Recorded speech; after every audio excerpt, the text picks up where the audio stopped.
Queridos amigos, ¿cómo están? Bienvenidos al canal, bienvenidos a todos. Un placer y un honor estar aquí siendo vuestro humilde anfitrión en este humilde estudio. Tenemos hoy el primer video de este largo curso que iniciamos juntos y quería antes que nada agradecer, como siempre, todo el apoyo que me han brindado a través de los comentarios, de los mensajes privados, etc. Con respecto al inicio del primer programa pasado del canal. Y me gustaría compartirles lo que va a ser el contenido de este programa. Tengo un bosquejo aquí que espero seguir fielmente, no desviarme demasiado y ahorrar tiempo más que nada, porque no quiero hacer gastar el tiempo de ustedes, que vale oro como el tiempo de cualquier persona. Entonces hoy, como lo había anticipado, vamos a introducir la bibliografía que vamos a utilizar en este curso de estudios de escatología. Me gustaría hablar del contexto histórico en el cual se escribe este libro que tengo aquí, se lo voy a mostrar brevemente. Es un libro Eventos del Porvenir, del doctor Dwight Pentecost. Tenemos el libro también en formato PDF para mostrarlo en la pantalla, que ustedes lo puedan seguir mientras yo le doy lectura. Pero me gustaría presentar no el libro a secas, porque no corresponde, sino me gustaría presentar el contexto histórico, social, cultural en el cual este libro fue escrito. Me gustaría hablar de esta obra brevemente, hacer una reseña y del autor, por supuesto, presentarles al autor. Me gustaría también dar lectura al prefacio que el autor del libro pone en las primeras páginas. Indagar brevemente, no muy extensamente, el contenido de la obra para adelantarles un poquito de lo que va a ser, de lo que es el índice. No tendría sentido mirar todo el índice porque son páginas y páginas y páginas que al final termina siendo un absurdo leer semejante índice. Pero sí me gustaría tocar algunas cosas, especialmente las que vamos a tratar en los próximos 10 programas, una cosa así. Después de dar lectura un poquito del índice, vamos a decir, tenemos la introducción que escribe el director del Seminario Teológico de Dallas en aquel momento en el cual se presenta este libro. Vamos a hablar de en qué año se escribió, etc. Y vamos a ver si entramos en la materia hoy. No tengo intención de hacer esto excesivamente largo, aunque hay gente que le gusta el contenido de larga duración, pero entiendo que no es el caso de la mayoría de nosotros. Entonces, me gustaría comenzar por hablarles y contarles un poco del contexto de lo que fue el lugar en el cual nace el autor y el libro, la obra. Todos los libros, incluso la Biblia, son hijos de su tiempo. Quiero decir, hay un contexto en el cual se escribe una obra literaria y esa obra literaria pertenece a su tiempo y conviene, es un principio de hermenéutica fundamental, de interpretación, de lógica básica, entender en qué contexto, en qué época se escribe una obra. Es fundamental. Aunque la obra en sí, esta obra que fue escrita en 1958, tuvo muchísimas ediciones porque fue un bestseller y aún sigue siendo un libro de de ediciones que siguen apareciendo, esta obra no fue revisada desde el año 1958 hasta la fecha, no pasó por grandes revisiones ni pequeñas, ni siquiera pequeñas revisiones. Porque el contenido de la obra que vamos a tratar es teología. Se supone que la teología, una teología bíblica basada en la escritura, no necesita una revisión.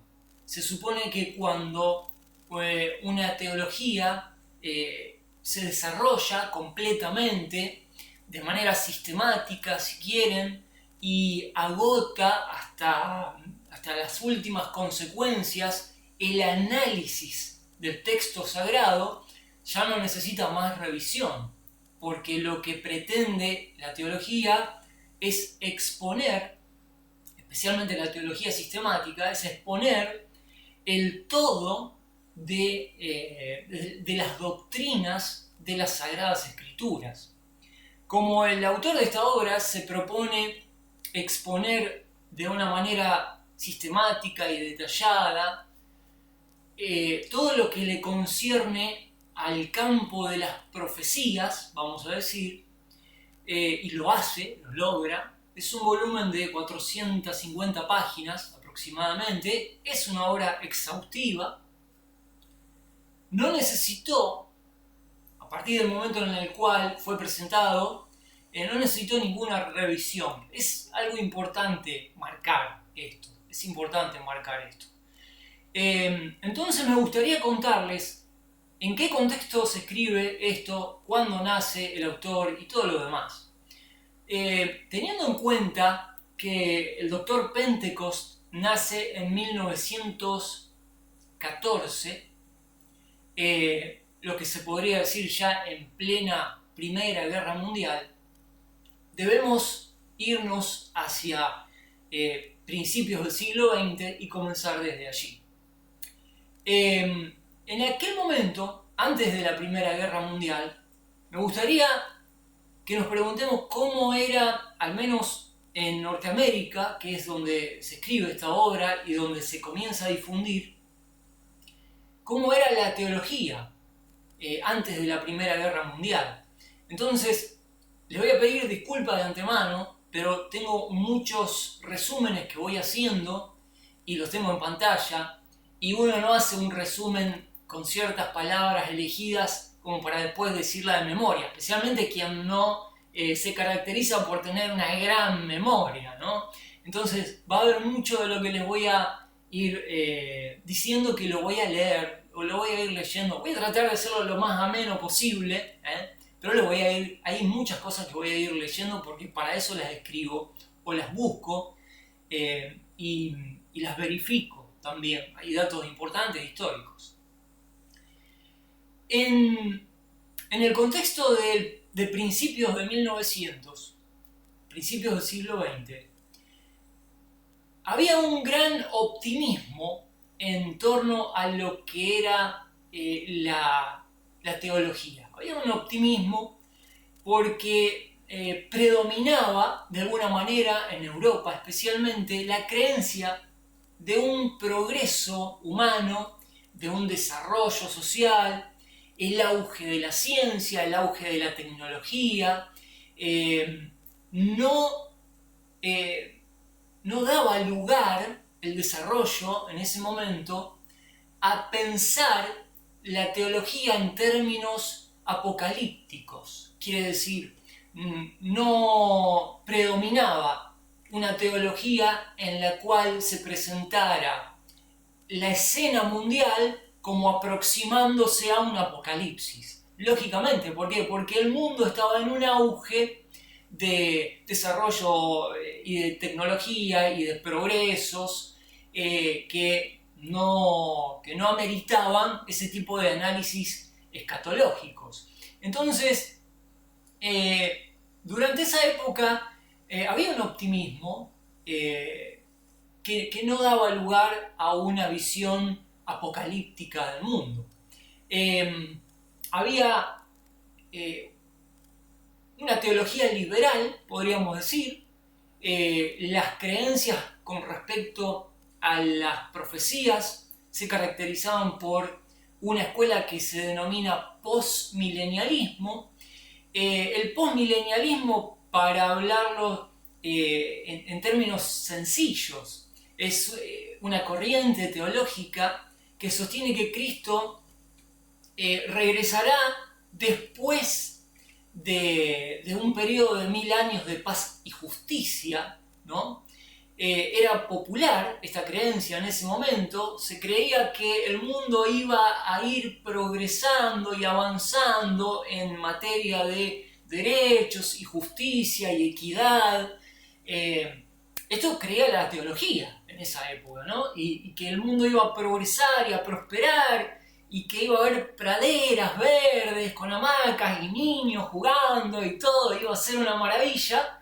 Y después se interpretaba aquella profecía del libro de Apocalipsis y otras profecías que hablaban de un periodo de 1000 años de reino. Se interpretaba que después de 1000 años de bienestar, la humanidad iba a llegar a un punto en el cual el reino de Dios ya por defecto se iba a imponer, con todo ese buenismo característico, ¿no?, de ese pensamiento. Y entonces había un enfoque que no era para nada, podríamos decir, pesimista de las circunstancias o del contenido de las profecías. Se veía la amenaza del apocalipsis, no se estaba viendo. Pero ¿qué pasa? Llega la Primera Guerra Mundial.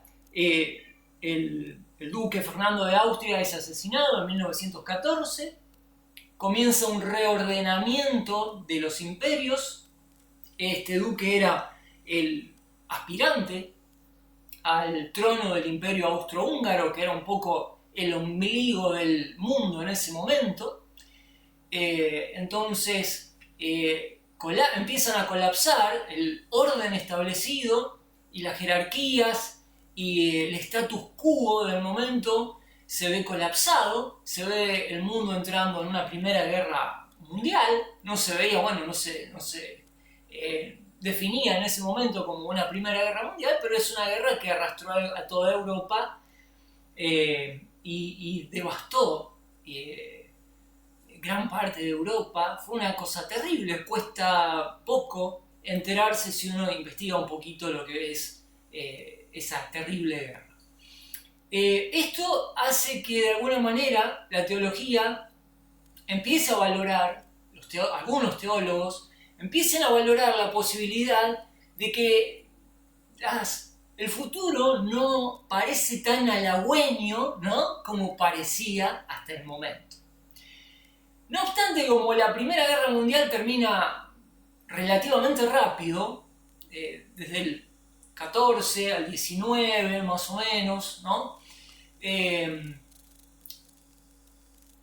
no se llega a generar un movimiento teológico, escatológico, que amerite, digamos, una revisión de este enfoque. El tema se empieza a agudizar cuando llega la Segunda Guerra Mundial. Cuando llega la Segunda Guerra Mundial y el mundo se ve envuelto en el caos, comienza a cundir la desilusión, el pesimismo. Se empiezan a contabilizar decenas de miles y después cientos de miles y millones de muertos. Las dos guerras mundiales, ya vistas como una unidad, dan una impresión muy diferente de lo que venía siendo la teología o la escatología, ¿no?, el enfoque profético. Ya la cosa empieza a preocupar y empieza a haber un sentimiento de desilusión, ¿no?, y de pesimismo sobre ese pretendido progreso humano. La devastación, las atrocidades de la guerra, la amenaza nuclear durante la Guerra Fría que emerge después de la Segunda Guerra Mundial, hicieron que las perspectivas apocalípticas parecieran más relevantes, evidentemente. Entonces, dentro de las esferas del estudio escatológico, se empieza a gestar una perspectiva diferente de la que se venía sosteniendo y se empieza a analizar la escritura desde otro punto de vista, evidentemente, lógicamente, ante un mundo que se estaba despedazando y no se sabía qué iba a pasar con la amenaza increíblemente distópica de lo que fue la potencia atómica, después que el mundo tuviera que observar por televisión la devastación de las bombas nucleares.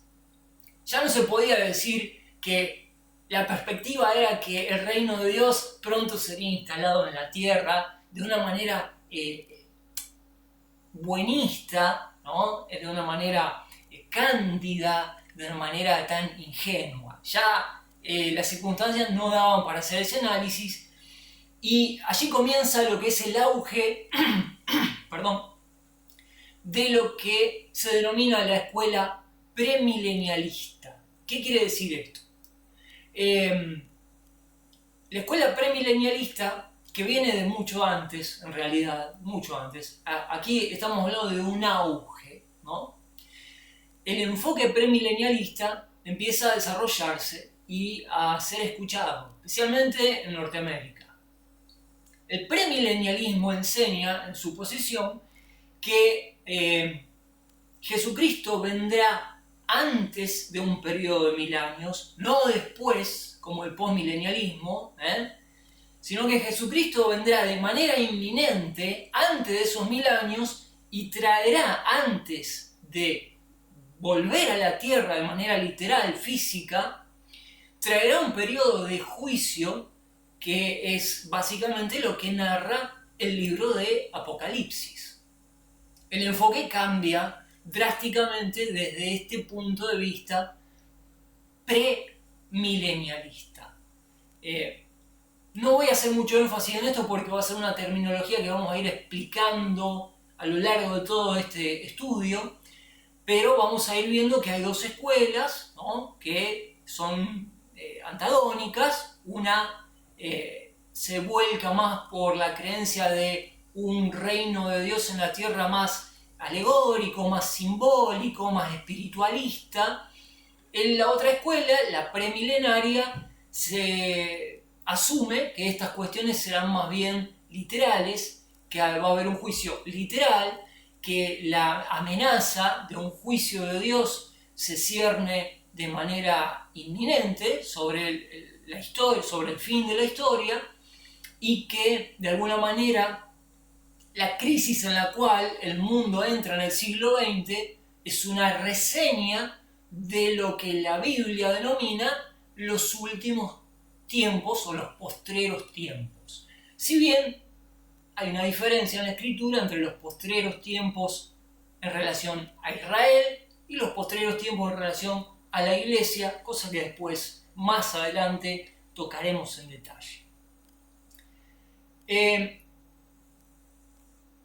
En la segunda mitad del siglo XX, con el fin de la guerra y todo lo demás, comienzan a haber eventos geopolíticos que parecen dar más razón a este enfoque premilenarista, a este enfoque más literal del juicio de Dios y de un apocalipsis literal, real y concreto.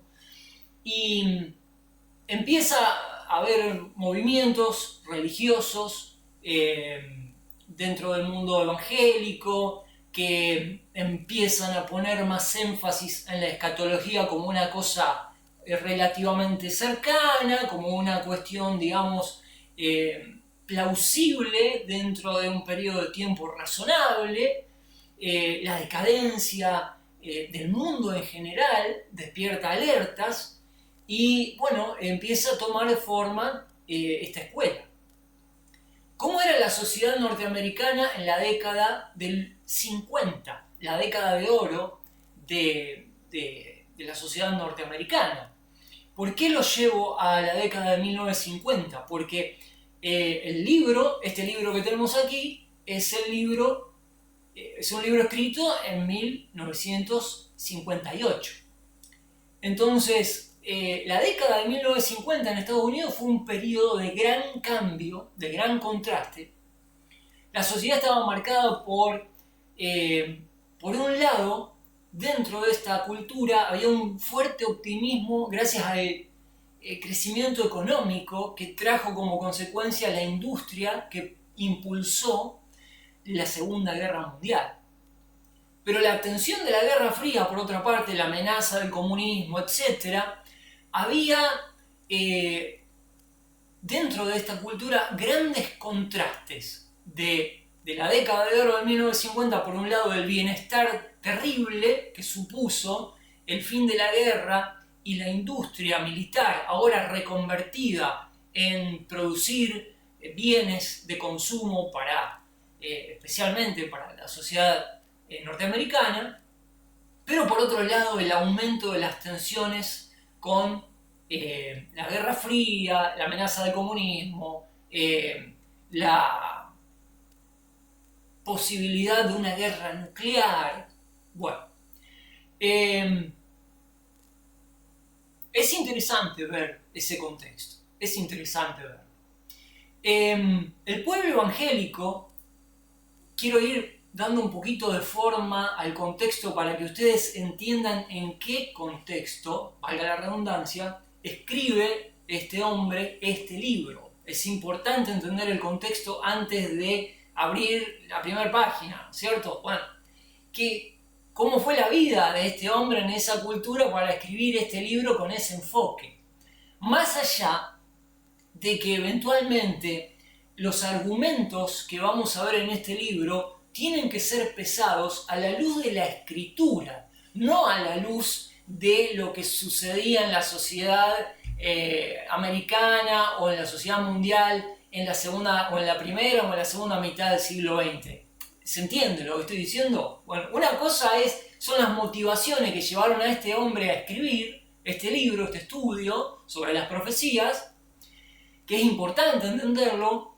Y otra cosa va a ser la valoración de los argumentos que este libro nos trae y que deberemos ver qué coherencia tienen estos argumentos con respecto a la escritura. Al fin y al cabo, lo que importa, amigos, no es tanto en qué escuela, en estas dos escuelas, sobre cuál uno va a inclinarse, si sobre la premilenarista literal o la postmilenarista más alegorista, más espiritualista, ¿no? Más que cree que estas cuestiones del apocalipsis y del milenio y del regreso de Cristo son más simbólicas. No importa tanto para dónde te vas a inclinar, lo que importa al final, creo yo que es muy importante, es ver, corroborar, comprobar la coherencia de estas escuelas con respecto a la escritura. ¿Cuál de las dos nos da una perspectiva, un enfoque más coherente con las escrituras? Esto es lo que importa al final. ¿Cuál tiene una posición más coherente con el texto sagrado? Eso es lo que al final queremos ver. Yo entiendo de antemano que hay personas que van a estar mirando este material que de entrada nomás lo van a rechazar, como así también de entrada hay otros que lo van a abrazar fuertemente, porque normalmente la escena evangélica está dividida en estas dos escuelas, aunque hay otras, ¿no? Como la escuela amilenarista, que ni siquiera cree que haya un periodo de tiempo como el que describe la escritura en el sentido literal.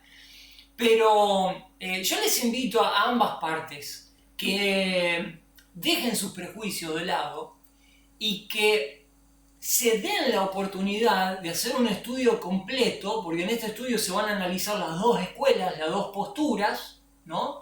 Si el apocalipsis es literal y el reino de Dios es literal y Cristo está por venir de manera inminente, o si la humanidad va a tener que pasar por un periodo en el cual se adapte en algún momento, ¿no? Aunque lleve miles de años, adaptar los principios del cristianismo a la humanidad y que finalmente termine venciendo el bien sobre el mal. Bueno, estas dos escuelas tan diferentes son analizadas extensamente en el libro, son contrapuestas, y lo que uno tiene que ver por sus propios medios es cuál de las dos escuelas es más coherente con las escrituras. El pueblo evangélico en aquella época, en la década de los 50, que es cuando el doctor Pentecost escribe esta obra, estaba en auge, había un crecimiento de las iglesias evangélicas. Fue aquella época en la cual, por ejemplo, evangelistas como Billy Graham ganaron mucha notoriedad, y otros evangelistas.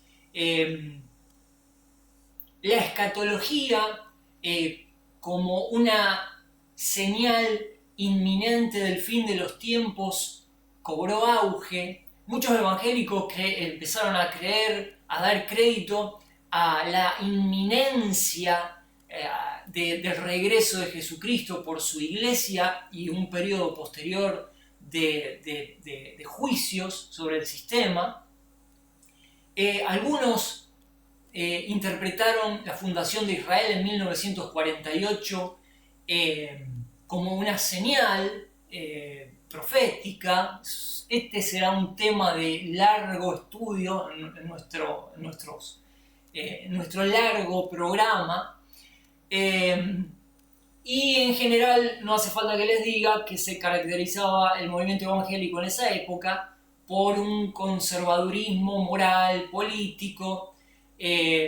Los evangélicos en la década del 50 generalmente tenían valores conservadores, se oponían a los cambios culturales, percibían cualquier tipo de cambio cultural como una amenaza a la moralidad tradicional.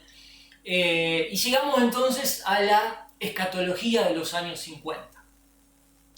Este premilenarismo, esta escuela que también es dispensacionalista, que cree que Dios administra la obra redentora a lo largo de diferentes periodos de tiempo, desde el Génesis hasta el Apocalipsis, sostiene que la historia se divide en estos periodos, que Cristo regresará antes de que, lo voy a decir de otra manera, la escuela premilenarista considera esencial que antes de que sea establecido el reino de Dios literalmente en la tierra, Cristo tiene que llevarse a su iglesia para posteriormente traer el juicio sobre el mundo, sobre el sistema, y dar cumplimiento a lo que extensamente se narra en los 22 capítulos, más o menos, no en los 22 capítulos, pero en 3/4 partes del libro del Apocalipsis. Teólogos como el doctor Charles Ryrie, Lewis Sperry Chafer, fueron muy influyentes en este movimiento. Hay que decir también que el doctor Pentecost, aunque estudió en otra universidad, recibió profundamente la influencia de estos teólogos, de Ryrie y de Chafer. Entonces, comienza a haber mucha literatura, muchas publicaciones sobre escatología, obras como, por ejemplo, El regreso inminente de Cristo, por el doctor Balbur, que fue el director también del Seminario Teológico de Dallas, de donde sale este hombre y este libro. Bueno, y los otros elementos empiezan a fusionarse, a cohesionarse estos elementos, y se genera un movimiento importante de influencia sobre esta visión de las profecías, en la que predomina una visión de corto plazo para ver el desarrollo del fin de los tiempos. Me gustaría, justo en este contexto, para no alargarme más, me gustaría pasar, porque tengo mucho para contarles de lo que era el contexto de la sociedad norteamericana en la cual vivió toda su vida. Este hombre vivió casi 100 años, casi 100 años. Pero bueno, me gustaría ahora pasar un poquito a lo que ha sido la biografía del autor del libro que vamos a estudiar. El doctor Pentecost nace el 24 de abril de 1915 y muere el 28 de abril, fíjense qué cosa, ¿no?, de 2014, a los 99 años. Fue un teólogo cristiano estadounidense conocido por su obra Eventos del Porvenir, en inglés Things to Come. Nació en Pensilvania, falleció en Dallas. Tuvo su licenciatura, su maestría, su doctorado en el Seminario Teológico de Dallas entre el año 1941 y 1956. Durante su carrera académica enseñó temas bíblicos a lo largo de 60 años. Vivió casi 100 años y enseñó la Biblia 60 años. Podría haber enseñado un poco más, no sé qué hizo los otros 40 años, no sé qué habrá hecho. Podría haber enseñado un poquito más la Biblia. Bueno, vamos a dejarlo. Pero bueno, enseñó mucho, pastoreó iglesias, fue un profesor distinguido por la exposición bíblica, viajó por todo el mundo dando conferencias sobre escatología. Ustedes imagínense que con el tenor que tomó el mundo después de la Segunda Guerra Mundial, el mundo evangélico estaba más bien predispuesto a escuchar que nos acercamos al fin de los tiempos que la otra versión que dice que no, que está todo bien y que en algún momento de la historia y después de siglos y siglos de intentarlo, el cristianismo terminaría imponiendo su código ético, moral y espiritual. Claramente, la gente saca conclusiones y se da cuenta de que al ritmo en el cual estamos viviendo, el ritmo al cual se están dando los eventos que se están dando, y estoy hablando de la década de 1950, no estoy hablando de lo que viene pasando en los últimos 20 años. La gente se da cuenta de que como la cosa sigue así, esto no va a sobrevivir. El mundo no va a sobrevivir. Ya queda lo suficientemente claro como para darnos cuenta de que pensar que el mundo puede recuperarse y abrazar la moral cristiana es una ingenuidad extrema. La lógica más elemental se niega a creer que esto va a mejorar. Entonces, desde esta perspectiva, parece encajar mucho mejor la escatología premilenarista, que dice que Cristo en su regreso es inminente y el fin del sistema lo es, y cuanto más uno profundiza en los detalles de las profecías del Antiguo y del Nuevo Testamento, más parece acercarse el escenario apocalíptico narrado en la Escritura al que estamos viendo en tiempo real en nuestro mundo. Termino con el Dr. Pentecost. Pentecost es autor de casi 20 libros, la mayoría enfocados a la vida cristiana, a la escatología. Entre sus obras más destacadas se encuentra Eventos del Porvenir, de 1958. Hay otros libros más. Su enfoque teológico se caracteriza por una perspectiva premilenial, quiere decir que Cristo vendrá antes de esos 1000 años. Déjenme decirlo de esta manera, que Cristo tiene que volver para que el mundo cambie, si no, no va a cambiar el mundo, ¿no? Esto es, de alguna manera, también es decir que uno es premilenialista, es decir, que para que el reino de Dios se establezca en la tierra, Cristo tiene que irrumpir. Cristo tiene que irrumpir en la escena mundial.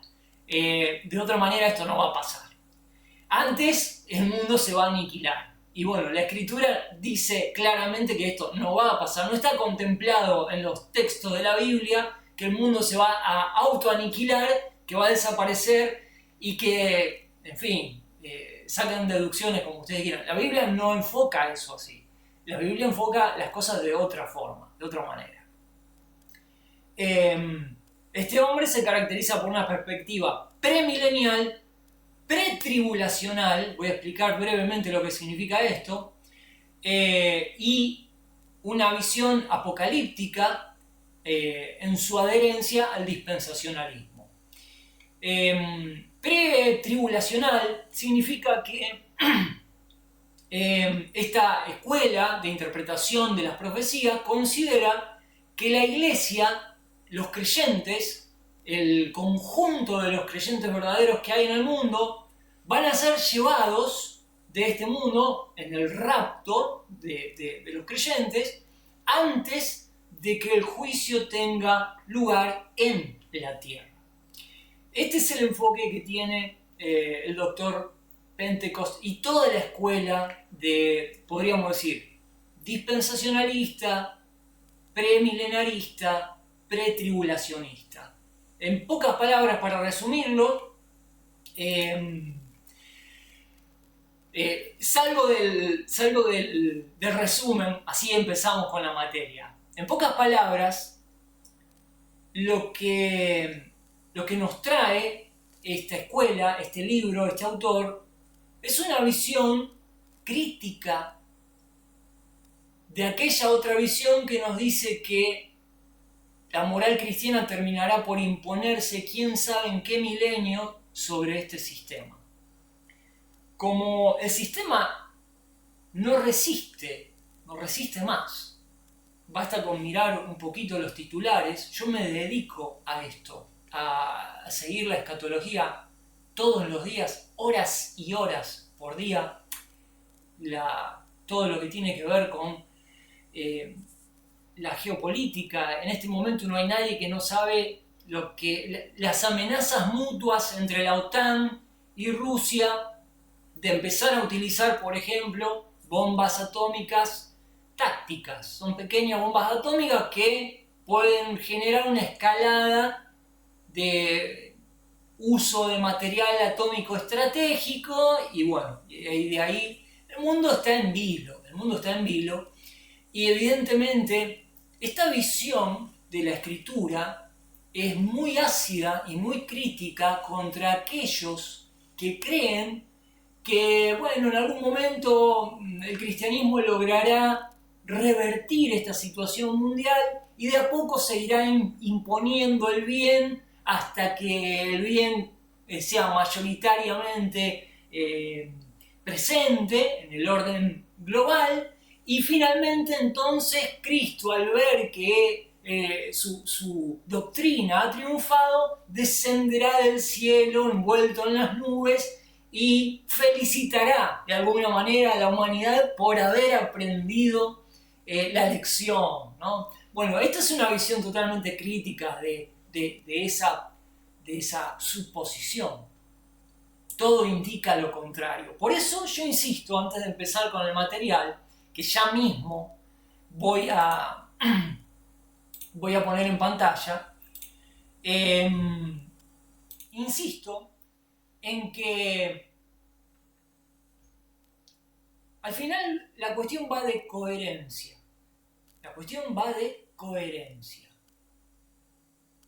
Yo no tengo interés en ser de una hinchada o de otra hinchada. A mí no me interesan los ismos y las escuelas y cómo unos defienden una cosa y otros defienden otra. A mí no me interesa eso. Yo lo que quiero saber es la verdad.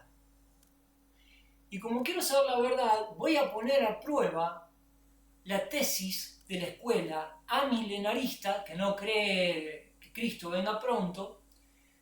Quiero poner a prueba la tesis de la escuela postmilenarista que dice que Cristo vendrá después que la humanidad triunfe. Y quiero poner a prueba la hipótesis de la escuela premilenarista, que dice que las cosas van a terminar, si siguen así pronto, con una intervención directa de parte de Dios. Vamos a empezar el estudio, todavía no lo empezamos. No me gusta sacar conclusiones antes de empezar el estudio. El estudio llevará 3 años, como les dije. Ahora vamos a entrar un poquito en esto. Ya me imagino que están mirando la pantalla y leyendo, ¿no? Bueno, esta es la introducción, pero antes de la introducción vamos a ir a la portada del libro. Esta es la portada del libro en PDF, también lo pueden conseguir. Este libro se consigue en Amazon, este libro se consigue, para los que están acá en Argentina, en Mercado Libre, está alrededor de $80, $75, creo, si no me equivoco, que están más o menos eso. Vale la pena tenerlo. Yo, gracias a Dios, tengo este en papel. Esta es una versión, la edición esta de 1977, la heredé, gracias a Dios, de mi pastor, y él lo tiene todo marcado. Él, en la época en la cual estudiaba estas cosas, lo había marcado mucho. Yo seguí marcándolo con los años. Hace, no sé, hace décadas ya que estudio este libro. Y bueno, ha llegado el tiempo de presentárselo a ustedes, amigos y amigas. Acá tenemos la portada de la carátula. La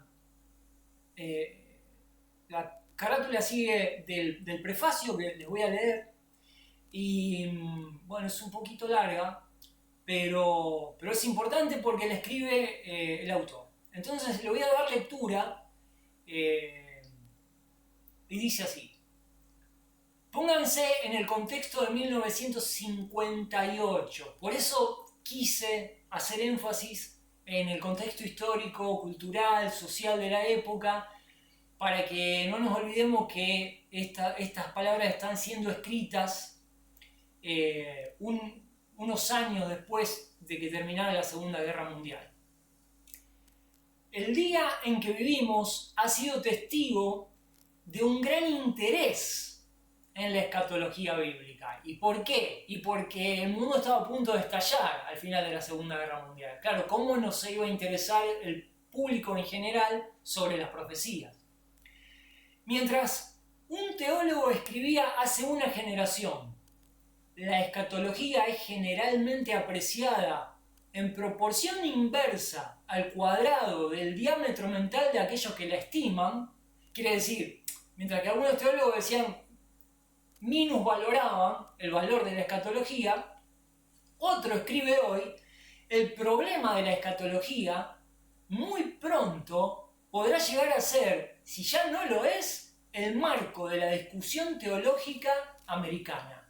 Quiere decir, es de lo cual se va a empezar a hablar en los círculos teológicos en Norteamérica. El teólogo que hace una corta generación bien podía ignorar completamente las cuestiones escatológicas, las cuestiones proféticas, o tratarlas desdeñosamente, está fuera de moda en su manera de pensar si adopta tal actitud hoy. Pero esto se está diciendo en 1958, ¿eh? Ojo, no estamos hablando de hoy, ¿eh? Acuérdense de esto. El optimismo fácil de la pasada generación ha sido hecho pedazo por 2 guerras mundiales. La depresión del 29, del 30, ¿no? La inflación, con sus acompañantes males sociales y morales. El énfasis humanístico que caracterizó esta manera teológica de pensar ha resultado ser ilógico y engañoso. El realismo ha tomado el lugar del optimismo y los hombres han sido forzados a recurrir a las consideraciones escatológicas como fuente de esperanza para un mundo condenado por el pecado. La Biblia y la revelación que ésta contiene prueba ser la única fuente de esperanza y confianza para el futuro. Imagínense el peso que tenían estas palabras en la posguerra de la Segunda Guerra Mundial. Y los hombres están recurriendo cada vez más a ella en busca de luz en la presente oscuridad. A Dios, el arquitecto de las edades, le ha parecido bien hacernos partícipes de confianza respecto a su plan para el futuro y ha revelado su propósito y su programa en detalle en la palabra. Una porción grande de las Escrituras se dedica a la profecía más que a cualquier otro asunto, pues aproximadamente una cuarta parte de la Biblia era profética en el tiempo cuando fue escrita. Esa porción se dedica al desenvolvimiento del programa de Dios. Debido a su prominencia en las Escrituras, es más que natural que se haya escrito mucho sobre el asunto y muchos libros excelentes han aparecido que tratan asuntos proféticos. Sin embargo, el estudio de la profecía ha sido generalmente bien apologético o expositivo. Y los temas han sido desarrollados individualmente aparte de su relación con todo el programa revelado.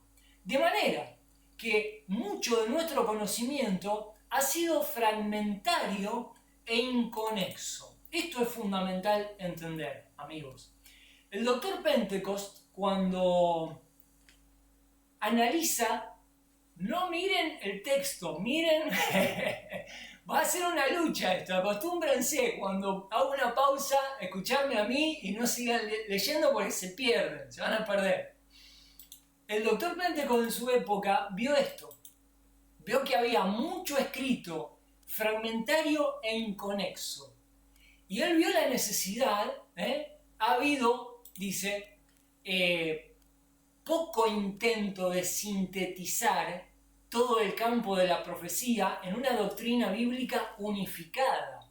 Y hay gran necesidad de un estudio sintético, así como de una presentación sintética de la profecía bíblica. En un esfuerzo para suplir esta necesidad, el autor ha tratado de sintetizar en este volumen las escrituras proféticas en una sistemática y completa escatología bíblica. Presento mi agradecimiento, dice Pentecost,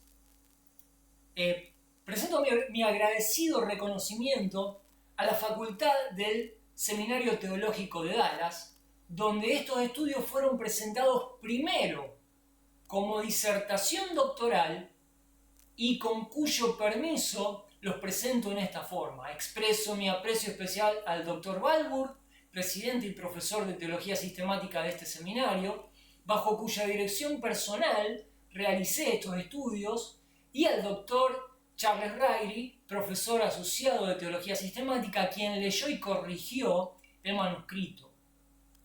Va mi hondo aprecio a la señorita Nancy Miller por su labor hecha como al Señor al escribir a máquina el manuscrito, y a los señores James Kelly y esposa por su ayuda material en la publicación de este volumen.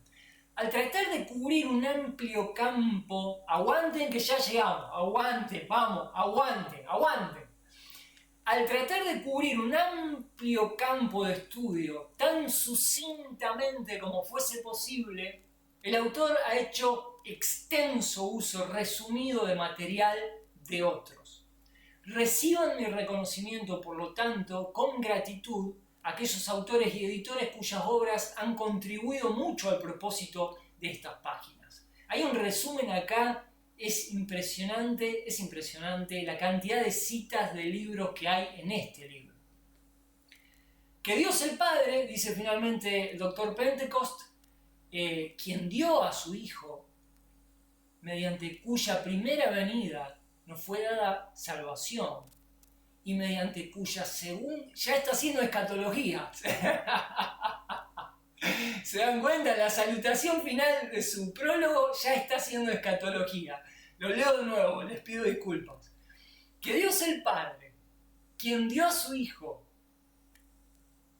mediante cuya primera venida nos fuera la salvación y mediante cuya segunda venida seremos llevados a la gloria, y quien nos ha dado su Espíritu Santo, mediante el cual os hará saber las cosas que han de venir, le plazca usar este libro para su gloria a medida que muchos vengan al conocimiento de la verdad.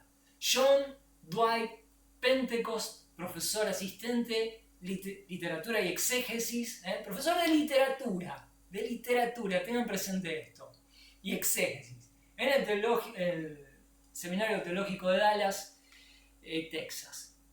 Por supuesto, este seminario teológico continúa vigente hoy en día. Tal vez sería conveniente hacer una pausa acá. Probablemente sí, ¿no es cierto? Van, si no veo mal, 51 minutos de grabación y creo que está bien para hacer una introducción. Les dejo, los dejo en la mejor parte, que es cuando vamos a empezar ahora a ver, vamos a estirarnos un poquito más. Me gustaría que vean un poco el contenido. Les había dicho que íbamos a ver el autor, su obra, el contexto histórico, la lectura del prefacio y el contenido de la obra. ¿Un poquito más? ¿Aguantamos? Vamos, un poquito más, Acá tenemos contenido. No, son páginas y páginas de contenido. Vamos a ver un poquito nomás. Vamos a empezar por el próximo video, el próximo programa, por los métodos de interpretación. Básicamente son dos, el alegórico y el literal. Y en estos dos métodos se decantan las dos escuelas. La que piensa que todo esto puede ser simbólico, lo de la venida de Cristo y el Apocalipsis, puede ser simbólico. No tiene que ser tan literal, no tiene que ser tan terrible, puede ser simbólico. Bueno, esto se lleva por el método de interpretación alegórico. Pero hay un método literal de interpretación que hay que ponerlo a prueba también, hay que ver qué da de sí cada uno, ¿ok? Y en esto estriba la importancia de qué método vas a tomar antes de empezar a estudiar las profecías. Métodos de interpretación. Esto supone un problema. ¿Qué tipo de método vas a utilizar para interpretar la escatología? El problema es un problema. La importancia del estudio, el método alegórico. Definición del método de interpretación alegórico, peligros del método alegórico y el uso de la alegoría en el Nuevo Testamento, que es otra cosa, En segundo lugar, en la sección 1, en primer lugar tenemos el método alegórico. En segundo lugar tenemos el método literal.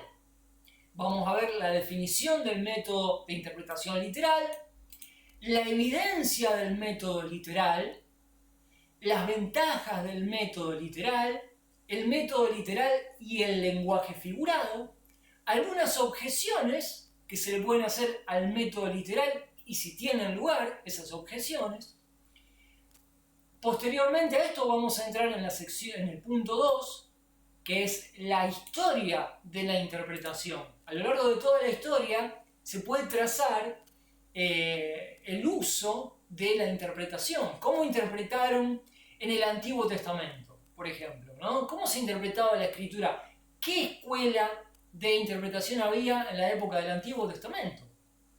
La interpretación literal en el tiempo de Cristo, entre los judíos, entre los apóstoles, el surgimiento del método alegórico. ¿Dónde empezó el método alegórico? ¿Dónde tuvo lugar esta técnica de interpretar la Biblia de forma simbólica, alegórica, espiritualista? ¿Dónde empezó eso?